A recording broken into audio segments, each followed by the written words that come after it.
It appears it's working. Oh yeah, got it. We are live. We are. It hasn't come up Look on the at my screen yet. tan. It's mad. You've actually got a tan. I'm well tanned. I well, mean, yeah, it's I was partly my walking camera that past. makes me look like a ghost, but apart from that, You do look like a ghost. Yeah, I am a bit more tanned. You're a ghost, and I'm really tanned. I'm like a. It appears it's working. That's good. Yeah. Sorry, you might have just got a bit of the live stream come through there. Oh, is that exactly? I wasn't looking at your face, and I just heard the same line you had a minute ago. Yeah, no, that's fine. I was just bringing up the live stream. That's all working fine. So, I think we gained some subscribers since last week. You're right. Shocking. Well, either that or we've lost. We definitely didn't have 36 last week. We may have had 37. We may have lost a subscriber. That sounds more likely, to be fair. Yeah. Right. I'm not sure I'll bother tweeting out the live stream. Doesn't really make a lot of difference. No, don't, because I'm meant to be working. Oh, okay. Yeah, I won't do that then. Shh. It's fine. Don't worry. Cool. Well, do you want to crack on then? Yes. Let's do this, because who knows what fucking phone call. Yeah, if you need to stop, just say. Right. Here we go. Ooh. Is my headphones played up? Sounds fine. Are you hearing it? I am. Fernando. Okay. But it keeps bouncing back and forth. In one corner, and the Brits Did you stop? up this sprint No. race. It keeps coming up with your default head speaker has changed to exactly what it was. But I did land my phone on the headphones. Okay. It's probably a dodgy cable or something now. Oh God! Well, let's be trying not to shout, because I've got this too loud in my ears. I know. I'm not shouting. George Russell, he's the Formula 2 champion. I will eventually update it.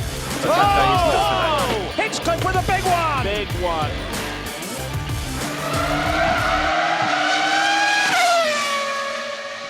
Can you believe it? A fairly exciting Monaco Grand Prix. I can't. No, what happened?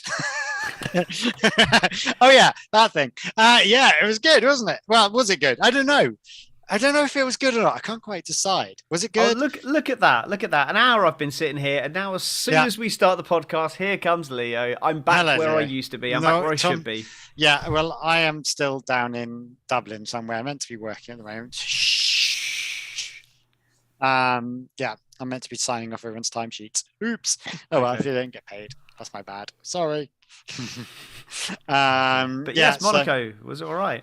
Monaco was all right. Well, after the hour delay, that really was. Well, dragged. because I was watching it delayed. I didn't. Oh I yeah, I had no I had idea. to sit through that hour. I had no idea it was a delayed hour. I knew it was delayed, but I was just fast forwarding through it. I was like, oh, they're starting, cool. So yeah, I knew there was a delay, but I didn't know it was quite that long.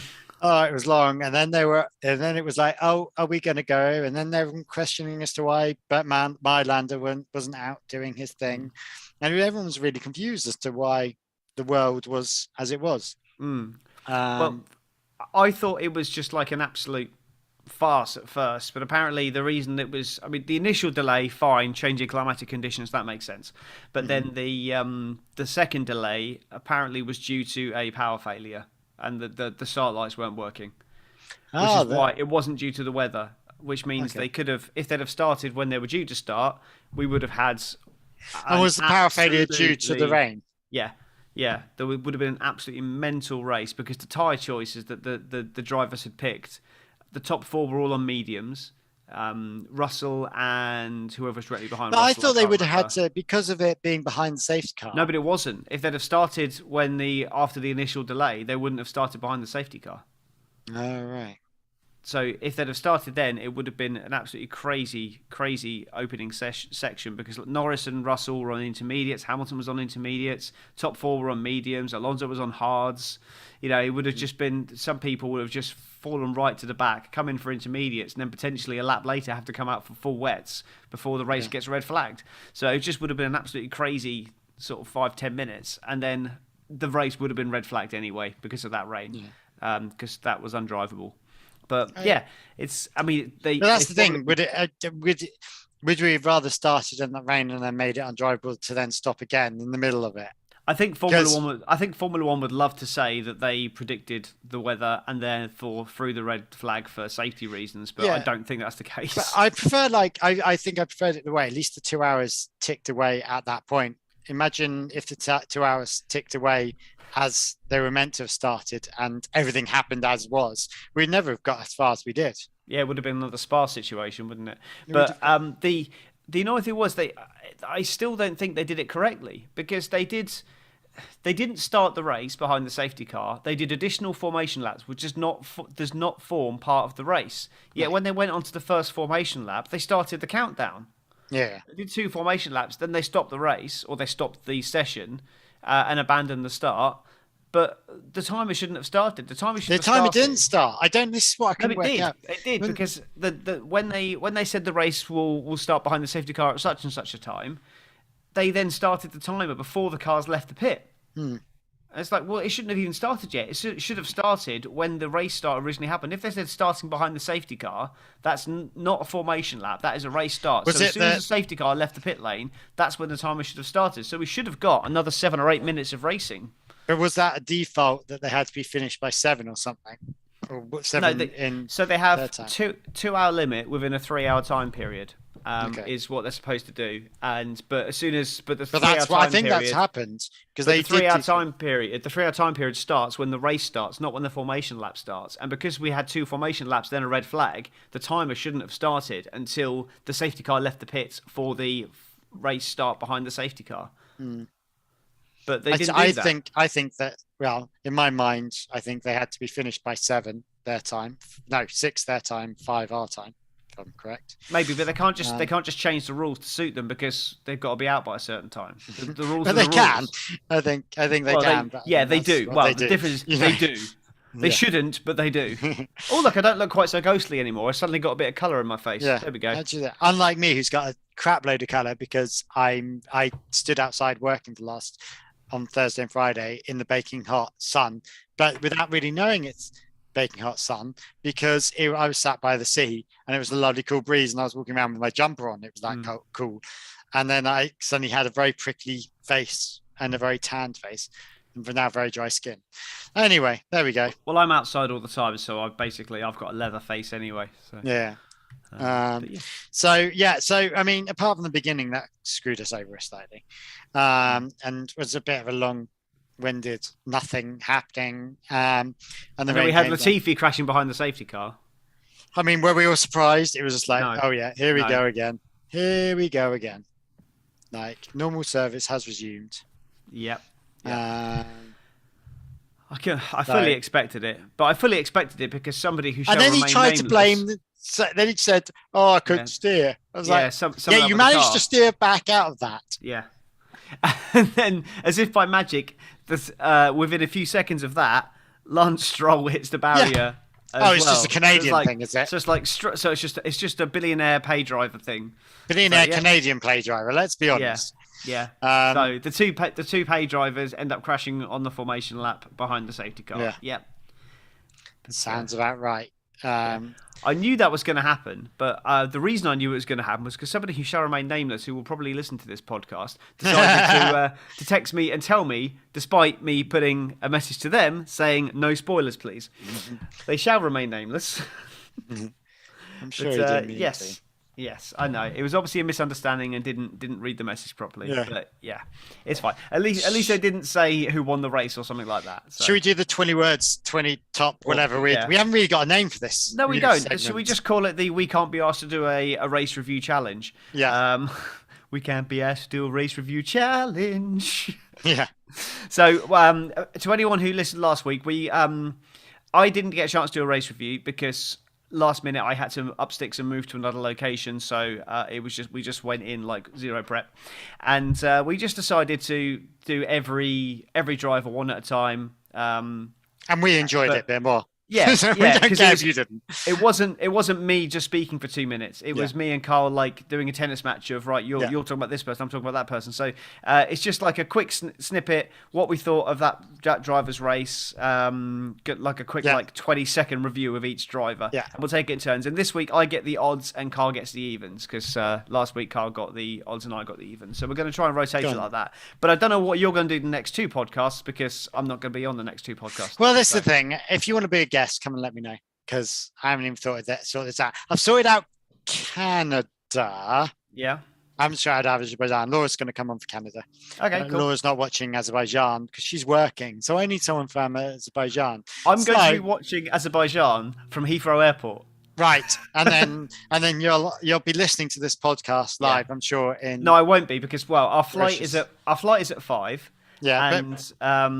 And so we're going to get to the airport for just before 12, find somewhere to watch it, and then watch the race from Heathrow Airport, and then that's going to get us. If it's anything like Dublin, you need to be there about 3 days in advance. Yeah, 3 Dublin hours. Airport is a nightmare at the moment. So long as Baku doesn't go beyond 2 hours, which it shouldn't do, then that's fine. Then we'll then head across. If we can book our bags in early, we will, and then we'll just watch the race from, and then we'll just start our holiday after watching Baku, which is good. But where are you going to do the podcast?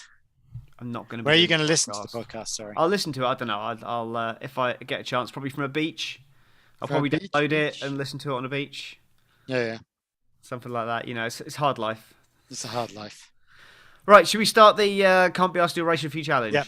Yes. Cool. Okay. This isn't really a challenge. Yeah, I got first place, Sergio Perez. I wrote down a couple of notes for Perez. So basically qualifying, shit, I'm beating Max. Shit, I'm spinning. Race. Shit, I'm sliding. Shit, I'm pitting. Shit, I'm winning. Shit, I won. How did that happen? Oh, yeah, Ferrari. Right. Oh, yeah. Signs. I mean, it's almost the exact same story, isn't it? Shit, I'm winning. Shit, how did this happen? I'm not quite sure. I double stacked and somehow I'm ahead. I'm not even sure how that happened. Cool. Good strategy. And how, Sainz, it was quite funny. Sainz was like, yeah, we did really well and the team did really well and we worked really, really well. Leclerc, the team screwed up and I have no idea what happened. This was shit. Yeah. Sainz, I mean, lucky fluke, I think a fluke, but it could be sensible planning. I don't think he did anything special, apart from being in the right place at the right time on that one and choosing the right strategy. And he was the first to say, get me on the mediums. Although then they put him on Tintas, but who knows? Okay, Max Verstappen. He was just nowhere all weekend. He just couldn't seem to get into the groove. Couldn't find the pace. Perez was just ahead of him in pretty much every. In fact, I think maybe even every session. And he he got lucky really that the Ferraris were the Ferraris and just did what they normally do. And I hated the way that he had a bit of a pop shot at Perez right at the end. Did you hear that? No. Where he when all the cars all pulled in together, when it was sort of like 4 cars all fighting for the fighting for position, he just said over the radio, has Checo fucked his tyres? Oh yeah. So it's a bit of a dick move. Yeah. So am I going to be jumping? But even if his tyres were fucked, he needs signs. Yeah, so he still needs to get signs out the way. Yeah, and Emily was saying, is Perez backing Sainz into Verstappen so Verstappen can get past him? I was like, no way in hell does he want Verstappen anywhere near him because Red Bull will order him to let him through. Yeah. So he needs to get signs out. Yeah. Anyway, Leclerc, I mean, he should have done better, and I don't quite think the strategy was all his problem. Although Ferrari doing Ferrari things and trying to double stack, that definitely didn't have any situation. The overcut was definitely the thing that should have been happening there. He should have stayed out for a lot longer. I don't know why they double stacked him. I don't know who their strategist is, but they need to be fired because it was shocking. Did you hear the strategist called through the pit saying, "Stay out, stay out," and it's like, I'm driving down the pit lane. Yeah, and then followed by, oh. Did you hear the actual audible? Oh, yeah. Oh, that's terrible. Terrible Ferrari. Terrible Ferrari. Yeah. Right, George Russell for Mercedes, 5th place once again. Another top 5 finish, showing still consistency. Showed great pace considering the car instability that he showed all weekend. And but he was half a second away from beating Perez. We saw that he was side by side with Perez when Perez came out the pits, and that would have then ended the race for Perez. Would have probably given Sainz the win. Perez would have been nowhere in fifth, and Russell would have been P4 potentially. Yeah. He wouldn't have had the pace to stay up with everyone else, but we saw just how slow you could go and not let people pass. You just needed a huge tyre advantage to be able to make an overtake, which I'm sure we will talk about with one person in particular a little bit later on. So George Russell, solid performance, really, really strong performance. But I mean, the problem is it's Monaco. So long as you can keep it on the road in those early stages, then you're going to win. I mean, Leclerc was awesome in the early stages, but Russell did really well. The top 5 all did really well, to be honest. The top 6 all did really well. God knows how Norris ended up there as well. I mean, he stayed there. That's the thing. He stayed there. And that was the challenge with Monaco. We always knew that if you find yourself in a position, stay there and keep it going, which the following person had. But Norris was, steady. Safe and steady wins the race on that one. There was nothing more he could do. He wasn't going to get past Russell. He had a big gap behind him, and there was nothing really he could do, or just drive around in circles and get there in the end. Like, it's such a rubbish track for that. Like, it was a safe drive. I was screaming out saying, you've got a gap, box and go to the end, and then you'll have fresh tyres to attack George with at the end. And he just wasn't doing it. He did it 10 laps from the end. But I just think, it was too little too late. Should have happened 5-6 laps earlier. Fernando Alonso. Safety car. Jarno Trulli. Shit car, no Mr. pace. Bean. The old gif that came out last year of Lewis Hamilton as Mr. Bean, and then like the first old guy on the stairs being Perez, then he climbs over the stair rail, gets in front of him, and then ends up behind somebody else. I can't remember who it was now. But yeah, that old gif came back it should have come back out again. Shit car, no pace, rolling roadblock. Jarno Trulli the second. He cost his teammate points with his single-minded just shithousery, as Bez would put it, and gifted Lando an extra point for fastest lap. So my hero, driver of the day, Fernando Alonso. Well done, sir.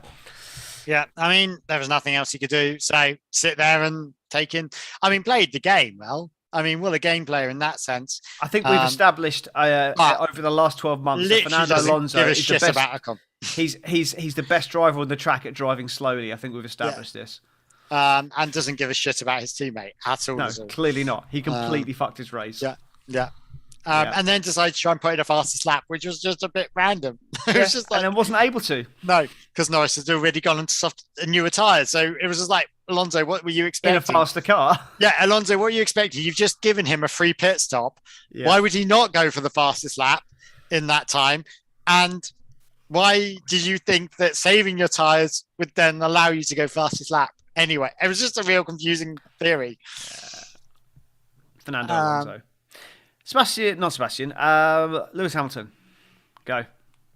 I thought, grand. He should have just, I don't know. Again, he was stuck behind Alonso. There's nothing he could do. That car is too wide and too stupid to get around anything anyway. And it just is. I mean, to be honest, even if he got past Hamilton, he'd have just been stuck behind Norris.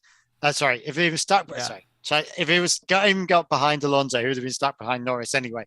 Yeah. He would have gained a couple of points. But, Alonso did nothing wrong in that sense of, I don't think Hamilton would have gained anything, and trying to call out that he would have. Interesting, his battle with Ocon. And he did get past Ocon, didn't he? No, he didn't get past him, and then Ocon got a penalty for his defence of his position, and then Hamilton got him when he stopped. Okay, Hamilton got him when he stopped then. Yeah. Okay, he did get past him at some point. He got past him with the undercut. Yeah. But yeah, I mean, just really bad strategy. About the strategy. I just think it was really bad strategy from Mercedes all round, because at that point, Hamilton stopping so late for inters, by then you've just got to go to dries. I just didn't see any reason why going to inters was the right thing to do there. Couldn't see any. Right, Bottas. Bottas. Oh yes, me Bottas. Car issues in practice. I had kind of high hopes for him because he's very quick around Monaco and he's very quick in qualifying. I think I said on the last podcast I could see him sneak in like a random pole in odd weather and stuff. But yeah, it really thwarted his qualifying. Just had no running at all, no representative running at all anyway. And the race was the race. It's Monaco. Monaco's Monaco. Yeah. He did okay, but unless you're on a complete contrary strategy, have a massive tyre advantage and a better car, you're never going to be able to come through the field in Monaco. I look back to Enrique Bonaldi in, was it 98 or 99, when Coulthard had a grid penalty and was stuck behind Enrique Bonaldi for 50 odd laps or something in a car that was about 5 seconds a lap slower. So it's just like that is still the case now, and that was in cars that would be able to pass easier because they were a lot smaller. So it's just Monaco, and I can't stand it as a track. I love it as a spectacle with qualifying, and we'll talk about that later. Yeah, later. So that's basically Bottas's race. It's just like. Yeah, just and that's okay. To be honest, that's the same with quite a few of the next people. There was nothing else they could do. Let's be honest, Vettel was in the same position. Got a point because of Ocon's penalty. Yeah, got a point because of Ocon's penalty, but didn't do amazingly to get to that point. There was really nothing he could have done. So, did he crash into someone? Did I imagine that? No, I don't think so. All right. No, maybe Stroll. Stroll probably did. Yeah.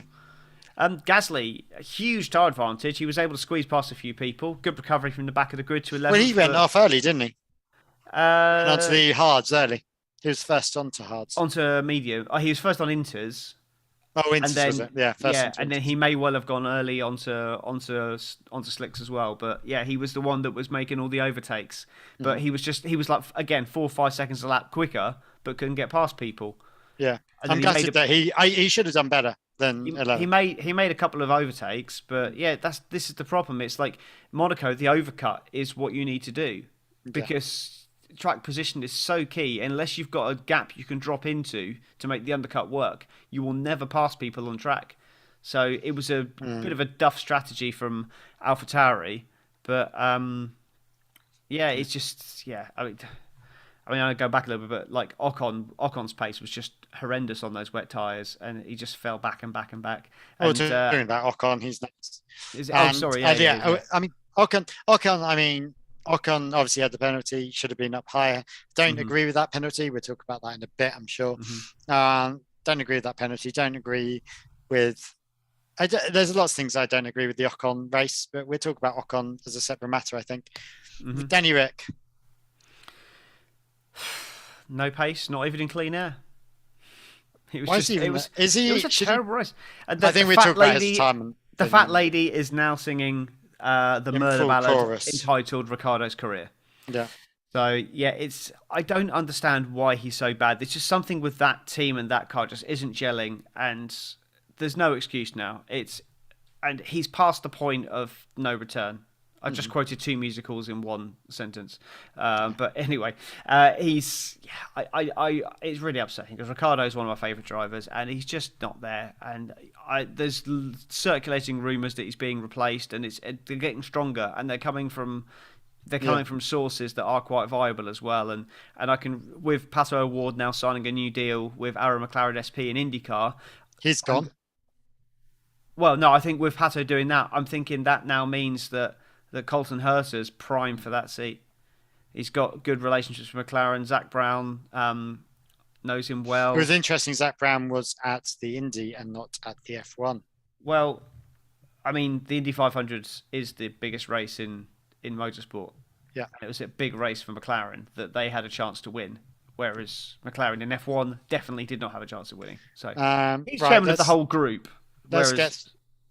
Seidel's chairman of it's just team principal. So yeah, let's get through the next ones because there's nothing really much to say about him. Stroll, nothing to say. Well done. Crash behind the safety car. Yeah, well done. Special. Latifi crashed behind the safety car. Well done. Special. He managed to survive despite hitting the wall. That's good.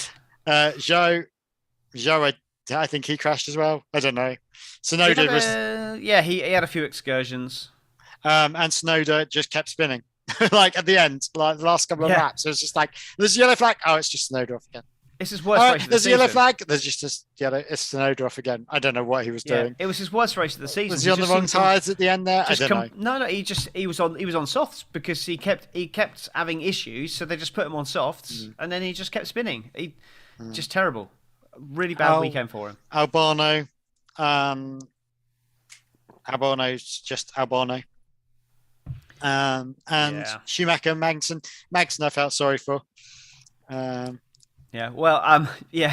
Schumacher was just like, Magnussen retires. Fuck you, Kevin. You're not gonna get all the spotlight. No. I'm gonna Grosjean this fucker. It was a Grosjean. Why was there no explosion? Yeah. I wanted flames. Yeah. I got rid of my gearbox. Why is this not up in flames? It was the exact same. In all seriousness, though, I know the cars are designed to come apart a bit easier now because of basically that probably saved Grosjean's life. The fact that the rear end of the car came off, so they've made it a bit easier for that to happen now, and that it's less likely to blow up when that happens. Yeah. But that just shows again, like the safety increments, these incremental changes that they're making every year to make safety better. The fact that car has just ripped apart like that, and there wasn't even a sniff of fuel on the track, is just brilliant. So, hats off again to Haas. They know how to make a car split in half safely. Which is probably for the best when they got Mick Schumacher in their team. Yeah. And just Kevin Magnussen made me laugh with almost his eye roll of, oh fuck, really? We're doing this again. It's like he just retired and was like, okay, right, so let's just hope that Mick can get some there's my mate in two again. Good. So I mean that was it on that sense. Okay, so a bit of some talking point A's. So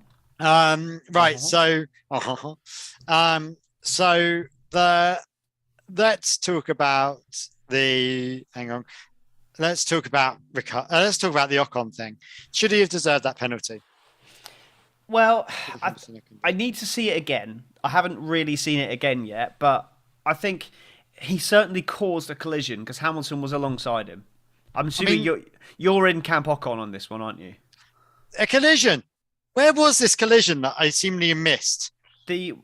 Hamilton went up the inside of him at Sandevot, turn 1. Yeah. And then Ocon turned onto him, and then he actually damaged Hamilton's front wing because he had to change it under the red flag. Oh, didn't he changed it under a red flag? Like, literally. Well, yeah, he was losing downforce on it. It was such a small collision.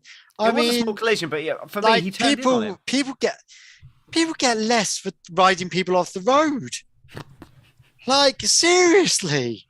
Like, I think in Monaco, you've got to allow space for the other car, and I think you can't allow space for the other car in Monaco. There is no room in Monaco. Let's be honest. This is exactly the reason that you need to make sure you leave enough space, because otherwise it's dangerous. And I think if that had happened on any other track, he may have got away with it. But the fact that it's Monaco and the fact that he did cause damage to Hamilton's car when he did have a reasonable amount of the car alongside. He would have had a good run up the hill. Potentially could have got him going into the corner at the top. I can't remember what it's called. Beaurivage? I can't remember now, to be honest. Going up the hill at the top. I think it's Beaurivage. That's probably bullshit. But that's probably bullshit. He could. Well, he looked like he probably could have got in there. So he's failed to lose a position as a result of causing a collision. So for me, I think it's certainly more his fault than Hamilton's, without a doubt. Whether it's a penalty, I'm not entirely sure. I need to really see it again. But Hamilton definitely the deserved... fact you need to see it again suggests it shouldn't be a penalty because it's such an insignificant fucking thing. Well, because the stewards get lots of angles and can watch things again. Yeah, well, I'm glad they can watch anything again, because I got bored watching 16th and 17th at one point for about half an hour. Yeah. Hamilton definitely deserved the chance to fight for that position. I'm not denying he was denied that by him turning in. So I think potentially... I don't think it should be in a 5-second penalty. I don't think that deserved that. And the 5-second penalty when you're being stuck behind Alonso is just not fair for anyone. I just think that it was a bit of a... I don't understand the 5-second penalty thing a lot of the time anyway. I think it should be a place penalty, 2-place penalty. Well, they couldn't do that in this scenario because by the time they awarded the penalty, the race had been red flagged and restarted, and Hamilton was ahead of Ocon anyway. Yeah, so but it shouldn't make any difference. Ocon should have a 2-place penalty, say. It doesn't matter. It's not all about Hamilton at that point. Just from wherever he is on track, from drop wherever back one place. Yeah, or wherever you finish it, or wherever you finish. Well, no, you want stuff sorted out on track. You don't want to be like doing calculations at the end of the race. That's but I mean, it wouldn't have been hard to drop back one place after a safety car. Potentially. I mean, that again, that would have been a very, give the place back or whatever if it was riding. I think the 5-second penalty is a bit random because, he's gone down 1, 2, 3, 4, 3 places. He finished. Was he 2 places? Was he directly behind Hamilton? No, he was behind Bottas, wasn't he? He was behind Bottas. He would have got a point, and then Vettel and Gasly went up above him, so he lost 2 places. I thought Bottas was behind him. I think Bottas and Vettel and Gasly all gained points. Okay, well then I was right with my 3 points, 3 places. Yeah, I think it was 3 places. But either way. Well, let's work it out. So his end race time was plus 55.644. So if we take that off, so plus 56.44 would have put him just behind Hamilton, but ahead of Bottas. Yeah. So Bottas, Vettel, and Gasly all passed him due to that. Precisely. So he probably lost more by doing that. And I just feel it's a really unfair thing. I don't think it was well played. I don't think stewarding was that well. I think they couldn't even decide what was going on down there. And it did feel like too many cooks spoil the soup or whatever the broth is the phrase, but broth. Yeah. So who's ever eaten broth anyway? No one cares. Broth. I quite like a broth. That's like a bisto, isn't it? That's a broth officially. Probably. It's like gravy, basically. In my mind. So yeah, I disagree with you on that one. I don't think Ocon should have got such a severe penalty, even a penalty, because I don't think it made any difference to any race at all. Let's talk about people that should have just left the race. I mean, full stop. Like, I mean, Ricciardo, anyone from 13 onwards, why are they even there? But then you're never going to overtake, are you? You're just holding out for a pile-up. Okay, but Ricciardo should be retired off now. He's too old. Stroll needs to leave. Latifi probably will leave. Zhou and Tsunoda, okay, you're 2 young rookies. And Albon, I'm not going to, I can cope with. But, like, what is going on? Like, there seems to be a lot of chaff at the moment in Formula One. There needs to be cut away. And I think we're only keeping them because of money or because of like everyone was like, oh yeah, Latifi can't be gone because of the money he brings in. Yeah, go and tell Haas that. That seems to have done quite well from the person that they've left. And Delight do not need the money. I think. Oh look, my pen's disappeared. Hello. There we go. Is it a green pen? Yeah. Right, there we go. Well, there we go. Yeah, that's fun. I think Doralton are seeing that now, and I think that the team is stable enough now that the budget cap's in and with the new regulations in. I think they now see that, and I think this is Latifi's last year in Formula One. If he sees out the season, I hope he does see out the season personally, but I would not be surprised to see him replaced for next year. Yeah, I couldn't care less. And Albon needs to stay. Albon is actually in the right place. Okay, he's not going to be a world champion, but he's definitely not chaff at the moment.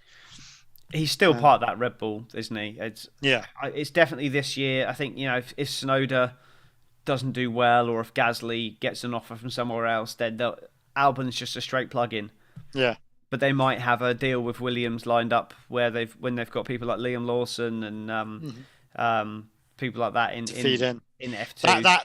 That weirdly, that seat's suddenly becoming a Red Bull feeder seat, isn't it? Yeah, but which is a bit weird given that they've already got an entire team that is a feeder. Why do they need a team and a half to feed drivers into F1 when they've got 2 drivers? Because in the main let's team be honest, they're not going to get rid of. Because let's be honest, the second team isn't a feeder team anymore.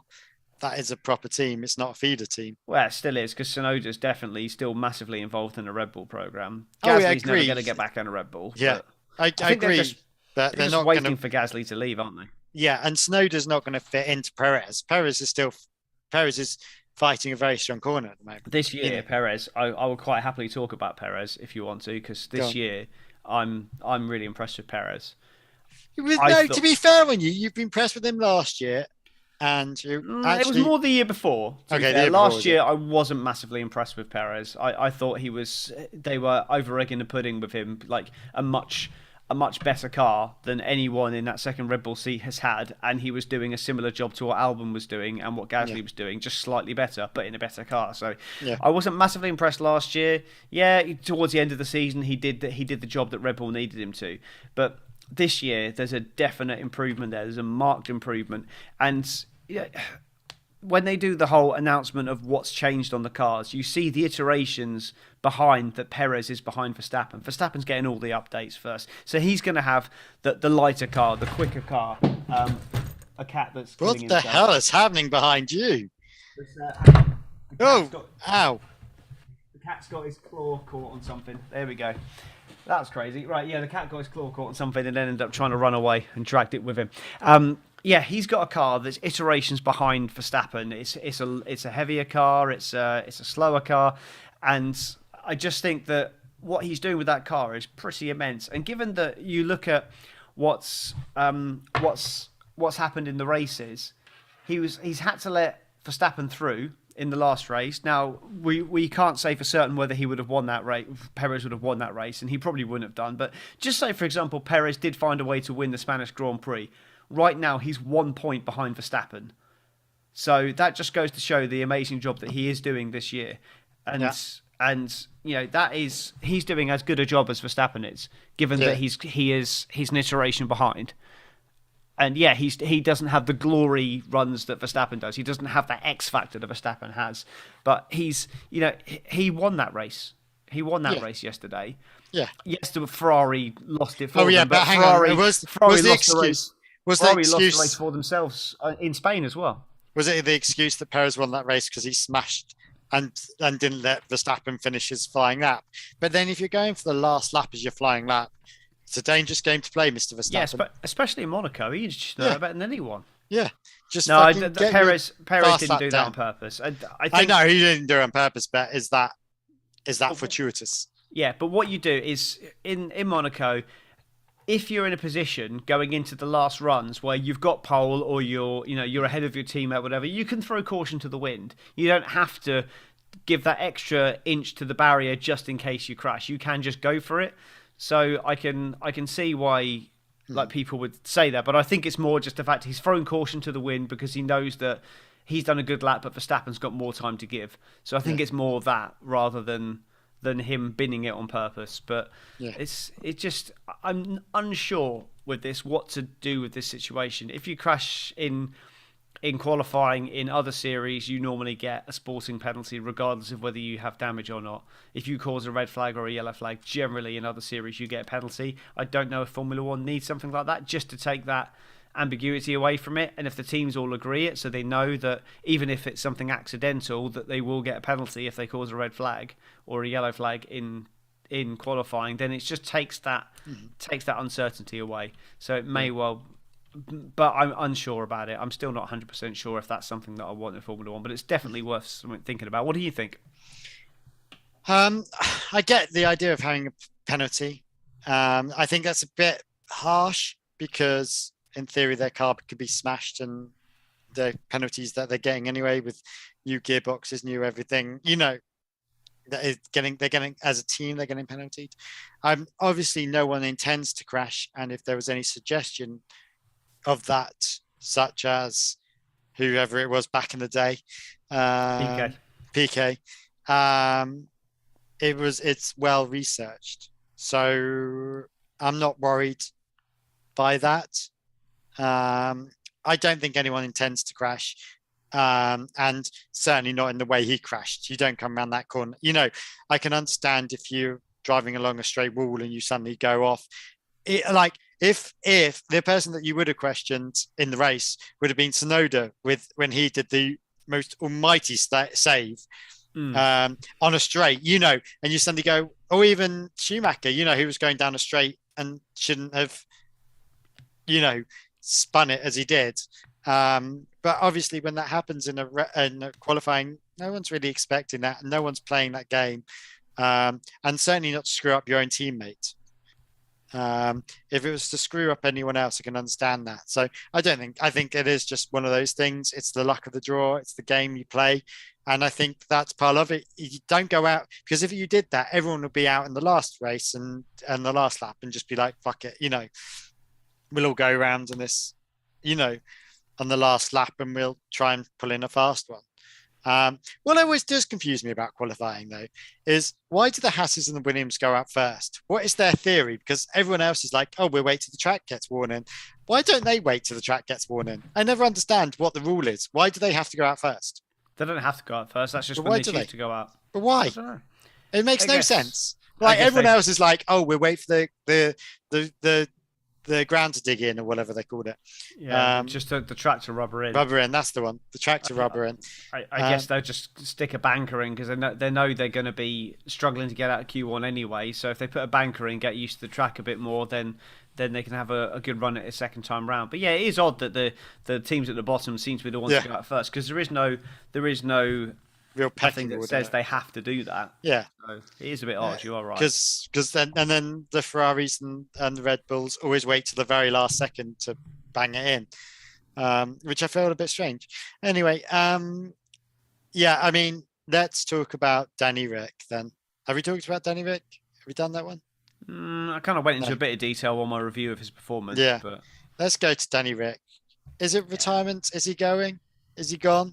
Yeah, it just upsets me. I just think that, I think that Colton Herta's waiting in the wings. They want an American in Formula One. There's obviously McLaren links there. Andretti doesn't look like they're going to be able to come into Formula One anytime soon, which means that Michael's going to want Colton in F1. So if he can't get the Andretti team in Formula One, maybe getting Colton in into McLaren is a better option. So I can see it.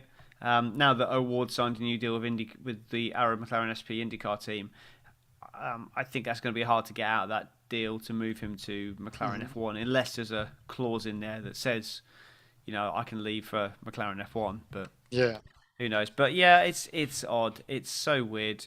He's obviously got pace. He's obviously a talented driver, but he's only really shown it in one race in 2 years. Yeah. So, and I just don't think there's anyone else that would take him. I mean, Williams, maybe give him a chance to kind of resurrect his career, but does he really want to go down to Williams? Well, his ego wouldn't take that. Surely he's better being out of F1 and into IndyCar. I mean, is there a swap-a-roo that could be done and put him into IndyCar for a while in a McLaren? I don't think he would do IndyCar. He's not a big oval fan. I know there's only a few ovals on the track anyway, but I just think maybe he would probably do V8 supercars back home. He has been homesick a bit. He does love America. So well, he does love America. That's what I'm thinking. He could go to NASCAR, to be honest. I think he'd be great in NASCAR. He loves NASCAR. But that is ovals. Yeah, but it's a bit different when you're in a like a sports car or a touring car. And he is a NASCAR fan because he's a huge fan of Dale Earnhardt, because he drove Dale Earnhardt's NASCAR that Zach Brown owns. So I can see him going to NASCAR because Raikkonen's just gone to NASCAR. Oh, is he? You seen that? Yeah, he's just see that. He's just signed to drive at Watkins Glen in NASCAR. So nice. I don't think he's doing a whole season. He's just doing the odd race. But yeah, that's might be something that interests Ricciardo if the F1 door's closed. I think he's better to make that jump on his terms rather than me sideline to Williams. Do you know what I mean? Or sideline to wherever. Yeah, I mean, there's not many teams left he hasn't raced for, so it's going to be a bit difficult to go somewhere else. Ferrari won't have him. Mercedes won't have him. Aston Martin, maybe. Aston Martin might do if they're looking for a replacement. But then who are they going to replace? Vettel? Is Vettel going? That's why I can't see Vettel staying after this year. Unless Aston make a big change in their performance. Unless they're up there fighting for Where's Vettel going to go, though? He'll just leave. Do you reckon? Sign out? I just don't think there's nothing for him. When's his contract finish? End of this year. All right, so there's nothing for F1, nothing in F1 for Vettel anymore. Unless that Aston Martin can start fighting for podiums and the odd race win, there's nothing there for him anymore. And I can't see him staying beyond this year unless Aston Martin shows signs of improvement. Yeah. Which, with that knobhead at the helm, allegedly, I can't see him sticking around. I really can't. Yeah. Unless there's another offer coming in. But Ferrari, Mercedes won't be interested. Red Bull won't have him back. So there's no top seat for him. Yeah. It's Aston or bust, really, for Vettel. Yeah. Cool. Right, Monaco as a whole. It is a whole. But is it a hole that should be left in the calendar or a hole that should be removed from the calendar? I flip-flop on this. I mean, every race doesn't have to be a Super Bowl, despite what Liberty Media want you to believe.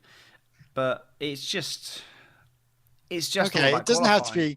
It doesn't have to be a Super Bowl. I agree. Something needs to happen. But the problem is Monaco. It's a weird one because Monaco think they've got Liberty over a barrel, and Liberty think they've got Monaco over a barrel. Who has who over the barrel at the moment? I think that because we've got such an influx of new fans in Formula One, the new fans are not going to appreciate the history of Monaco like the old guard would. And I think we're going to have such a dwindling percentage of people that believe that Monaco has to be on the calendar that, you know, eventually the voices are going to get loud enough that Liberty will listen. Mm-hmm. And I mean, they don't want to be held to ransom by Monaco anymore. They made that very clear. I think the statement they made by removing the Thursday practice session and the Friday rest day and making it Friday practice just like every other race tells me that they are definitely looking at putting, you know, making Monaco stand to task. And if the rumours are true about that there was power failures on track and all that kind of stuff, that's bad news for Monaco, because that shows that they're not at the same standard as the other tracks, and they will be put on notice the same way that the other tracks will be put on notice if they can't perform. Like Spain apparently is in a bit of trouble now with Liberty because of the way that they didn't cope with the infrastructure, even though they're such a seasoned venue, having so many issues with the traffic and water supplies and camping and everything. It's I think Liberty are much more willing to take tracks to task over their poor performance. So Monaco needs to watch out. I mean, but then Monaco has some weird rights issues as well that obviously Liberty aren't happy about, bearing in mind Tag Heuer that's what they were talking about, Tag Heuer being the official watch of Monaco. Well, Rolex is the official watch of Formula One. Yeah. You know, and the TV rights, as you know, directing. Yeah, they have their own TV direction, don't they? Yeah. Monaco have their own TV directors. They're the only ones that do. Yeah. And to be fair, I thought the TV direction was all right this weekend. Really? It wasn't that bad. I got so fed up watching. Who was it? There was a battle going on. Admittedly, it was a battle, but I got so bored watching the same battle. It might have been a Vettel battle. Maybe. Was it Vettel? But I didn't notice anything. There was no horrible drone shots, and there was no. Oh no! There was no. Yeah. Like, do you remember the Baku castle shot? Where there was a guy who was filming out of a window in the castle, and then the car went through, and then it moved to the other window, and it was just like, it was such a clunky thing to do. And then you get the drone shot from and then you get tree cam, you get shots like a camera's up a tree in Spa. They're just trying to be artistic, and it just doesn't work. So that was the one that was the tree. The shot was on the tree, except when the big Norris crash happened, it was all behind the tree. Yeah. So I'm just like, so this was much more of a return to what broadcasting used to be. Although no helicopter, or was there a helicopter? I don't think there was. No, but I'm not fussed by that, to be honest. But I am, but then the whole thing with that I find hilarious with all these tracks and like Las Vegas as well. It's like, oh, we're in Las Vegas. You could be anywhere because you don't see anything but the two walls on either side. I think you'll see more in Las Vegas. You don't see much more in Monaco, I'll tell you that. Like, literally, you do get the occasional high shot, around Casino, around the back end of Casino as well. Yeah, and down by into the was it the chicane? Yeah, coming out of the tunnel. I can't remember what it's called now. But yeah, not swimming pool. No, I think the swimming pool's after that. I forget. Yeah. I forget, to be honest. It's around there anyway. Yeah, all around that area. It's. Would you pay £100 to go on the Rock, or would you pay 10,000 quid to go on a yacht? Me and Laura are having this discussion. For Monaco, yeah, it's a terrible race, so I just wouldn't go. Yeah, that's what we were like. Where I was like, I wouldn't actually want to go. I've no interest in really going. No, I wouldn't either. I would happily go and soak up the experience. So if you said to me which one would you do, most of the time I would say, like, for me, I like a grandstand. I like a guaranteed seat, so you're not fighting people for seats. So I generally don't do GA on Grand Prix if I do go, because I like to I like to know that I've got a seat and not have to rush around and try and fight people for a viewing position. Yeah. So for me, a grandstand, that's fine. But beyond that, I don't care. Don't care if it's covered. As long as you get a decent view of the track, you can see a big screen. What I found hilarious was the shot that they had down by the marina. I don't know what that straight is. There. There's a straight there. Yeah, the one after the chicane. And there's a massive grandstand. But ironically, if you're at the top of that grandstand, the camera angle, you can't actually see the bit in front of you because the grandstand is so close to the track. And all you can see is them coming out of one corner and going out the other corner. So actually you see nothing. I'm like, that what? in Australia, when I went to, well, you can see on my Zoom background at the moment, when I was at that track, the start-finish straight, you're in the grandstand, you're quite high off the ground, but you're very close to the circuit. So as a result, when they come out the final turn, they all go left down the start-finish straight, which means you see them come out the corner, and then you hear them go past you, but you can't see them because the grandstand's in the way. Yeah. And then all that happens then is only if people are overtaking, you actually see someone when they're going the other side down the straight. So you see the start really well, but then you don't actually see anything during the race. That's what we realised when we went there on the start-finish straight. Yeah. Was that where you were? Yeah. I definitely would have rather been on a corner, but don't tell my mum that. She booked it. Well, I think the best grandstand that I'd ever want to sit in is Mexico. I don't know why. I quite like that one. It's massive and it's crazy. Yeah, it's not a great place for racing. My favourite place I've ever sat in a Formula One race is at the top of Hangar Straight on the exit of Maggots and Beckett's. Of course, I got to see Verstappen going past Rosberg in 2016 when Verstappen was in his first year in a Red Bull. I got to see Rosberg break down in front of me, which is always funny. I got to see all kinds of things from there. You could see them coming out of turn one, and it was just. Yeah. It was really, really windy there because it's right at the top and it's the highest point of the circuit. And because Silverstone's so flat, it was really windy. But I don't care. That's my favourite place I've ever sat. I quite like sitting at Stowe. I quite like sitting at the old Abbey corner. It isn't there anymore as it was anyway. And coming out of Farm Curve as well. I quite like sitting there. There's some great places around Silverstone to sit. It was great sitting at the Hairpin in Montreal as well. That was good. That was a really good place to sit. But yeah, Melbourne, I'd have rather sat somewhere a bit further around the track. Yeah.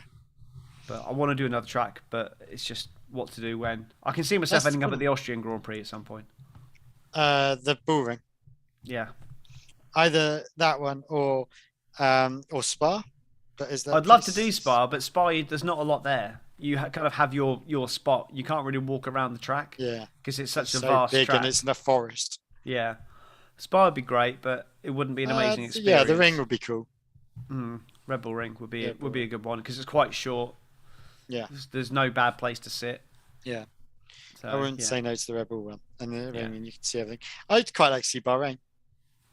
I would like to go to Abu something Dhabi different. or Abu Dhabi or something like that. I would like to see it. I would like to see it, but the race again would be terrible. So going back to what we were originally talking about, Monaco, what you would do again as Azerbaijan, Monaco. It's not Azerbaijan, sorry. Abu Dhabi, Monaco.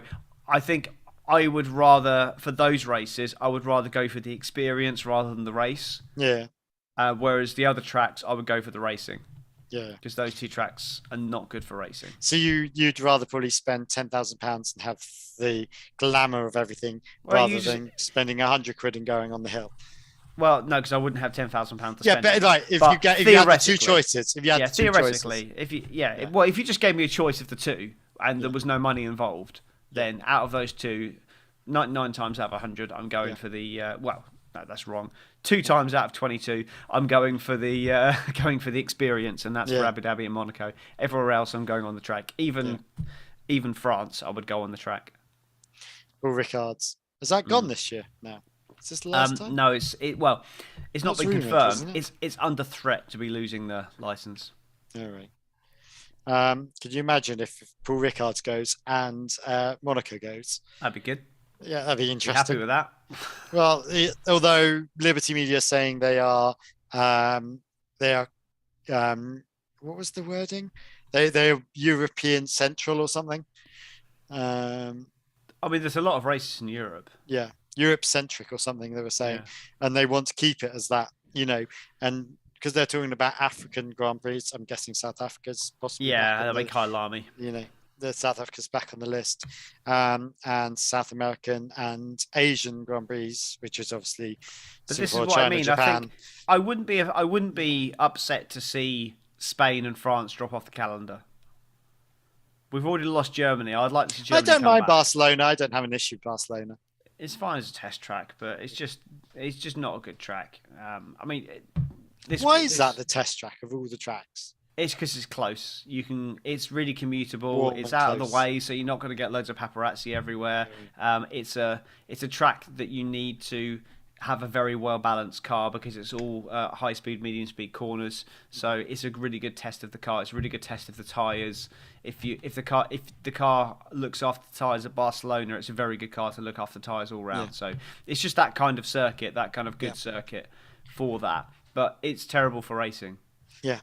Okay. It wasn't bad this week, last time out, but still. Let's talk about our predictions last week. Well, I did well. Yeah. So pole was Perez. No, pole was Leclerc. Sorry. Yeah, which you had. No, I didn't. Did I? Yes, I did. You had I pole did for have pole. Leclerc. But I did know something was going to happen because the win I put down as Sainz and you put down as Leclerc. Yeah. So you got that completely wrong. Yeah, I had Sainz Leclerc for pole win, and then you Yeah. had Leclerc Sainz. So basically, if you'd have put Perez instead of Sainz, you'd have had a pretty good weekend. But I mean, to be honest, a quarter of a second later out the pits, and Perez would have finished fourth or fifth, and then Sainz would have been the winner. So you'd have had a double header there. Yeah. I got Wasn't far nothing. off. Even what I thought was a banker, most retirements on track, didn't even happen. Just 2 retirements. I think Albon retired right at the end, which means it ties with Bahrain. But even so, there was more retirements at Saudi. So it's I didn't win on that. And Ricardo makes the points. No. Give him up now. Yeah. No. I Give think him that's up for a bad day. good. So what's next? We have Baku. Well, we've got. I mean, we'll talk about other Why stuff. do I We've feel got- like? Oh yeah, that was the one where he had where Hamilton pressed the button last year, wasn't it? That's right. Brake magic. Yeah. And we've got Formula E at Jakarta in Indonesia on Saturday, and we've also got the Detroit IndyCar race as well. Oh yeah. on Sunday. I have no idea what happened in the Indy 500. I've managed to watch the highlights now. I done. wanted to re-watch the whole thing, but I forgot to record it. I forgot to put it on record on Sky for some reason. Don't know why. It should have been on Series Link, but it wasn't. So I was then trying to find highlights of it, and then saw the result. So Maybe we I can knew do the a pit result. stop next week of IndyCar because I haven't actually watched it. Yeah, maybe we'll have a look. But yeah, it was. Yeah, I mean, I haven't really seen it in detail. I've just seen 7 minutes of highlights on the IndyCar YouTube channel. Steph Wilson didn't come last. Oh, well done. He beat one driver. He beat Dalton Kellett, who's terrible. Well, but in a cut and shun car. Yeah, and there was also 7 retirements, I think. So he finished the race 2 laps down. So that's pretty good going. Pretty good going for Steph. So good going. Yeah. But that's just building for next year. To be honest, he might even get some more races this year. But it's good. Yeah. He's done well. F2 was okay. It's Monaco, so you can't overtake anyway. Yeah, so it's the same story, same shit, different day. Yeah. So yeah, F2 was just kind of there, just existed. Baku though, I'm gutted I'm not going to be on the podcast for it, but it's a good one. It's either crazy or just a little bit dull. Yeah. So, I'm hoping it's going to be crazy because it's a lot of fast straights. It's lots of windy corners up the top there.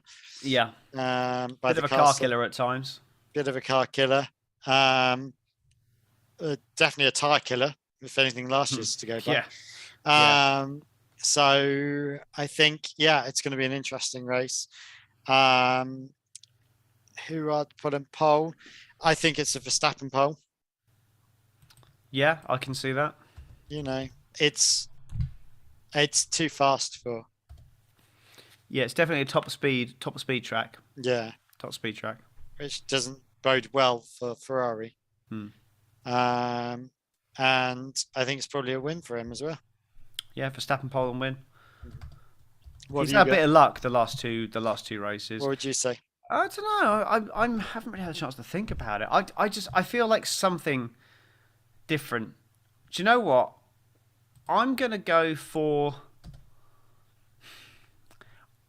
Given that Perez won there last year, I know there was nothing. It was just because Verstappen and Hamilton retired, or didn't retire, but was at the back. I'm gonna say Sergio Perez rides this wave of expectancy and then gets a pole position because he doesn't get pole very often. He doesn't tend to beat Verstappen. But for the win, I'm going to say that Mercedes sorted it out and it's Hamilton. I think I don't think it's a bad track for them. Actually, I mean, to be honest, it'll probably be Russell. It'll probably be Russell. He seems to be. We haven't really talked about the Mercedes in this episode, but I don't. This is now. We seem to have taken a bit of a swap around. This weekend for me was the first weekend where Russell was the clear number one in that team. He was the guy who had the. I agree with you. But I mean, Russell. To be fair, Hamilton didn't get a chance to complete his second run because of the red flag, but Russell's the guy that put it there. And when Hamilton was in clear air, that seems to be the thing that Russell seems to be in that puts it there. He's definitely. It can't be more luck than judgment every single time. He's definitely more on top of qualifying than Hamilton. Yeah. He's definitely the better qualifier at the moment. It's always Hamilton. been Mr. Saturday. He's always been Mr. Saturday. But in the races, yes, Hamilton's had more bad luck. But I would now say race performance, Russell is now 4-3 ahead of Hamilton. So this for me is a big weekend for Russell. I know Hamilton was boxed in behind Ocon and he was boxed in behind Alonso. But when he was in clear air, he still didn't have the pace of Russell. Which this is the first weekend where you can really say that. And it's Monaco. I think the car just didn't suit Hamilton this weekend. He needs to get on top of it, or Russell is gonna make himself team leader this year. But I think, given it's going to take a bit of craziness, and I know he's determined to win a race this year, but I could just see something happening at Baku, so I'm going to go with Hamilton for the win. Hot take. Hot take. One of the top four does not DNFs. One of top four DNFs. One of big four DNFs. Okay. My hot take is going to be 20 finishes. All right, completely opposite to me then. Yeah, because I just said something crazy is going to happen, and now I've just completely contradicted that by saying there's going to be 20 finishes. Yeah. So there we go. That's my hot take, and I'm saving it now. That didn't happen last time for some reason. Yeah, cool. Anything else you want to discuss? Nope. So, all very good. Cool. Well, thank you all for listening. We hope to. I mean, I'm going to see. We're pretty you guys. calm this week. Yeah, I'm going to see you guys in a month. Oh yeah, I've got it. My next podcast is going to be the British Grand Prix. I'm on my own for 2, so God knows what I'm doing. Yeah, come at me. I need to podcast next week. Well, 2 weeks time. So you can follow me at Tom Horrocks F1. You can follow us at monkeyseatpod.com and Carles at _Skycloth. Get a better handle. Which I never use. But you can follow us anyway and interact with us. I will probably pop on and off on Twitter over the next month with various things here and there. Probably from Mauritius, just like posting pictures of me on the beach or something. Yeah. Well, not me on the beach because no one wants to see that. But yeah, I don't know. Well, yeah, we'll stay in touch obviously over the period. But yeah, cool. We'll, all right. I shall see you. See you all in a month. Bye. Bye. I'll see you next 2 weeks time. Yeah.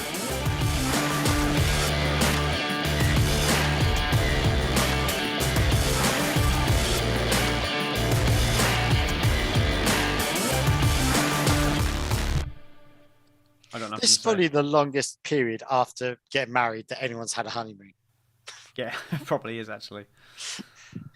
But it's not really a honeymoon, is it? No. It's just a very nice holiday. Just hired a car today. To go around Mauritius. Yeah. I thought you were walking everywhere. Yeah, but we've got to drive to the mountains because we're in the north and the mountains in the south. So. All right. Yeah. You're just going to be walking everywhere, are you? And I'm going to buy a SIM card. Are you going to scuba? Are you for scuba? You go scuba? You anyone for scuba? Maybe. Don't know. I want to do jet skiing, whatever happens. Please don't kill yourself. Oh. That'd be rather messy. And I completely forgot to press stop on record. Yeah. Oh well. Right. We're still live on YouTube's. I've just stopped it. Have you? Still saying, yeah. Yeah, I've